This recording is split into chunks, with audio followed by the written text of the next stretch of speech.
Hello बच्चों, कैसे हैं आप सभी लोग। हम लोग आगे क्लास 10 की चैप्टर 5 पर, जिसका नाम है अर्थमेटिक प्रोग्रेशन। आज हम लोग करने वाले हैं एक्सरसाइज 5.1 का क्वेश्चन नंबर 4 का third and fourth part. Okay, I hope कि आपको जो लास्ट हमने 2 पार्ट कराए थे इस क्वेश्चन के, वो आपको समझ में आए होंगे। सिमिलर वे में आज हम लोग करने वाले हैं। ठीक है, हर वीडियो में 2 पार्ट करेंगे जैसा कि मैंने कहा था। ठीक है, क्वेश्चन को पढ़ लेते हैं। Which of the following are APs, इनमें से कौन से जो हमें दिए गए टर्म्स दिए गए कौन सा एपीज है, हमको ये बताना है। अगर if they form an AP, अगर वो एपी फॉर्म करते हैं तो हमको क्या करना है, find the common difference D and right 3 more terms. हमको 3 मोर टर्म्स लिखनी है। 4 लिखी हुई है, सब में लगभग 4 ही है। हमको जो 3 नेक्स्ट टर्म है वो भी लिखना है, अगर वो एपी है तो। ठीक है, चलिए क्वेश्चन को कर लेते हैं। पार्ट 3 को लिख लेते हैं इस तरह से, जल्दी से लिख लेते हैं। ये क्या दिया है, -1.2 हमें दिया है, देन -3.2 हमें दिया है, देन -5.2 हमें दिया है, देन -7.2 हमें दिया, comma dash dash dash dash. ठीक है, सिंपल है। सबसे पहले हमको पता करना है कि इनका ये एपी है या नहीं। अगर एपी है तो हमको कॉमन डिफरेंस जो है फाइंड आउट करना होता है। ठीक है, वो क्या होता है, D is equal to A2 minus A. ठीक है, A2 माइनस ए, ये आपका A है, ये आपका A2 है, ये आपका A3 है, ये आपका A4 है। ठीक है, जस्ट फॉर योर इन्फॉर्मेशन हम राइटिंग इट। ठीक है, इसको फर्दर करेंगे तो ये -3.2 में से माइनस करना है, माइनस क्या करना है, -1.2। ठीक है, ये माइनस करना है -1.2। ठीक है, जब हम इसको सोल्व करेंगे तो माइनस माइनस ये प्लस हो जाएगा। -3.2 में से प्लस का 1.2 करेंगे तो ये जो प्लस वाली टर्म है ये छोटी है और ये बड़ी है, तो माइनस का साइन एज इट इज रहेगा। और 3.2 में से 1.2 जाएगा तो बचेगा 2, माइनस का 2। ठीक है बच्चों, क्लियर है। नेक्स्ट आपको निकालना है इन दोनों के बीच में। ठीक है, तो A3 माइनस A2। ठीक है, ओके, तो -5.2 में से माइनस करना है माइनस का 3.2। ठीक है, मैं इसको फर्दर नहीं कर रहा हूँ आगे, ताकि आपको पता चल जाए। फर्दर आगे ना करने का मतलब ये है कि मैं इसको आगे भी लिख सकता हूँ, जो कि इस तरह से लिखा जा सकता है कि -5.2 और ये माइनस माइनस प्लस में हो जाएगा, प्लस का 3.2। ठीक है, जब इसको करेंगे तो 5.2 में से माइनस करेंगे 3.2 तो ये माइनस का 2 बचेगा। माइनस का 2 इसलिए क्योंकि ये बड़ा है तो माइनस का साइन ये वाला लगेगा, और ये प्लस का है। ठीक है, नेक्स्ट मैं इसको फर्दर लिखने वाली बात कर रहा था कि ये लिखने की जरूरत नहीं, क्योंकि आप अंडरस्टूड कर चुके होंगे। ठीक है, नेक्स्ट एक टर्म और बची है। सो A4 में से माइनस करिए A3 को। ठीक है, सो -7.3 में से माइनस करना है माइनस का 5.2। ठीक है, ये ब्रैकेट में आ जाएगा।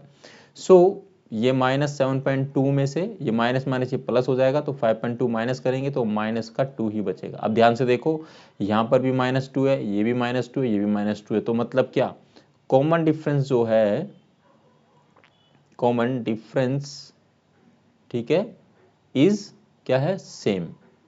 अगर ये सेम है तो ये टर्म क्या होगी, it is an, so it is an AP.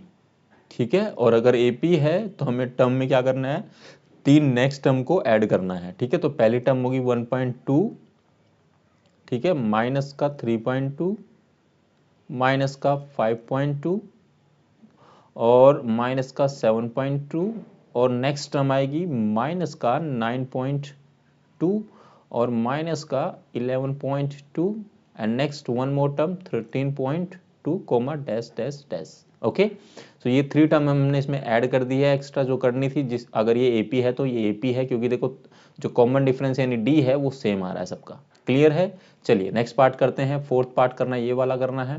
तो मैं फोर्थ पार्ट को यहाँ लिख लेता हूँ। पहले क्वेश्चन को नीचे लिख लेते हैं, यानी उतार लेते हैं। -10, -6, -2 एंड पॉजिटिव का 2 कोमा डैश डैश डैश। ठीक है, तो सिंपल है। सबसे पहले हम लोग डी निकालेंगे, तो डी निकालने के लिए यहाँ सॉल्यूशन मैं लिख देता हूँ ताकि इजी रहे, वैसे ऊपर लिखा हुआ है। ठीक है, डी निकालने के लिए क्या करते हैं बच्चों, A2 माइनस ए। ठीक है, सो A2 कितना है, माइनस का क्या है आपका 6 है, इसमें से माइनस करना है क्या, -10। ठीक है, इज इक्वल टू क्या बचेगा, माइनस माइनस ये दोनों प्लस हो जाएंगे, तो -6 है, 10 में से 6 जाएंगे तो कितना बचेगा, प्लस का 4 बचेगा। क्लियर है, नेक्स्ट करेंगे A3 माइनस में से A2 करने वाले हैं। ठीक है, मतलब -2 में से -6 को माइनस करेंगे, इज इक्वल टू -2 तो यहाँ लिखा रहेगा, ये माइनस है ये माइनस दोनों प्लस हो जाएंगे, ये प्लस का 6 है ये माइनस का 2 है, तो जब करेंगे इसको डिफरेंस जो आएगा हमारे पास 4 आएगा। ठीक है, क्लियर है बच्चों। देन A4 माइनस A3, ठीक है, मतलब इसमें से 2 में से माइनस करना है -2 को। ठीक है, इज इक्वल टू क्या आएगा, माइनस प्लस का 2 है, ये माइनस माइनस प्लस हो जाएगा, 2 और 2 कितना हो जाएगा 4 आ जाएगा। ध्यान से कॉमन डिफरेंस क्या है, सेम है। अगर कॉमन डिफरेंस सेम है, कॉमन डिफरेंस इज सेम, अगर ये है सो ये क्या होगा, ये टर्म होगी it is an AP, so it is an AP. ठीक है बच्चों, समझ में आया यहाँ तक? कोई डाउट, कोई समस्या, कोई परेशानी है तो कमेंट सेक्शन में पूछ लेना। ठीक है, अब हमको नेक्स्ट 3 टर्म लिखनी है इसके आगे वाली। ठीक है, एपी है, सो इज इक्वल टू क्या होगा, पहला टर्म है माइनस का 10, सेकेंड टर्म है माइनस का 6, थर्ड टर्म है माइनस का 2, अगला नेक्स्ट टर्म है आपका 2 है, देन अगला आपका टर्म होगा 4, देन आपका टर्म होगा 6 होगा 6, देन आपका नेक्स्ट टर्म होगा 10। ठीक है, 2 10 और इसके बाद होगा 14। ठीक है, comma dash dash dash dash. ठीक है, क्लियर है बच्चों। यहाँ पर ये क्वेश्चन क्या होता है बच्चों, समाप्त होता है। अगर इस क्वेश्चन में, इन क्वेश्चन के दोनों पार्ट में कोई भी समस्या, कोई परेशानी तो कमेंट सेक्शन में पूछ सकते हैं। आज 16 तारीख, कल आपका मैथ का एग्जाम है, तो आप सभी को all the very very best for the math exam. First आपका बोर्ड पेपर है 10th क्लास का, आपकी लाइफ का ये पहला बोर्ड पेपर है, तो आराम से देना, माइंड को शांत रखना, जितना पढ़ना था आप लोगों ने पढ़ लिया होगा। ठीक है, कल आप किताब उठाना चाहे तो उठा सकते हैं, बट आई विल सजेस्ट कि मत पढ़िएगा, क्योंकि आज रात तक जितना पढ़ना है आप पढ़ लीजिए सारा। कल आप आराम से अपना शार्प माइंड से, फ्रेश माइंड से जाकर आप एग्ज़ाम दीजिए।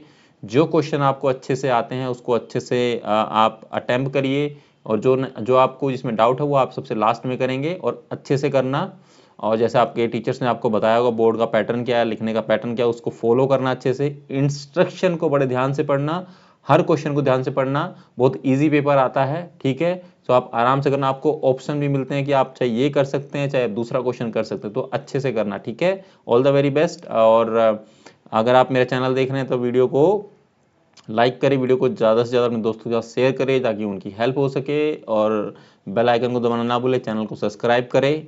ठीक है, आपका 10th क्लास तो अभी ख़त्म हो जाएगा। होप कि आपको अभी जो मेरी वीडियो है उसकी ज़रूरत ना पड़े, जितना आपको ज़रूरत है उतना आप यूज़ करिए। बाकी आपके जो 9th क्लास में आपके फ्रेंड्स पढ़ते हैं, आपके जूनियर, आपके भाई बंधु, उनके लिए काम आएगा। अपना ख्याल रखना, all the very best once again. Okay, and see you in the next video, जिसमें हम लोग 5th और 6th पार्ट करेंगे। तब तक के लिए thank you very very much.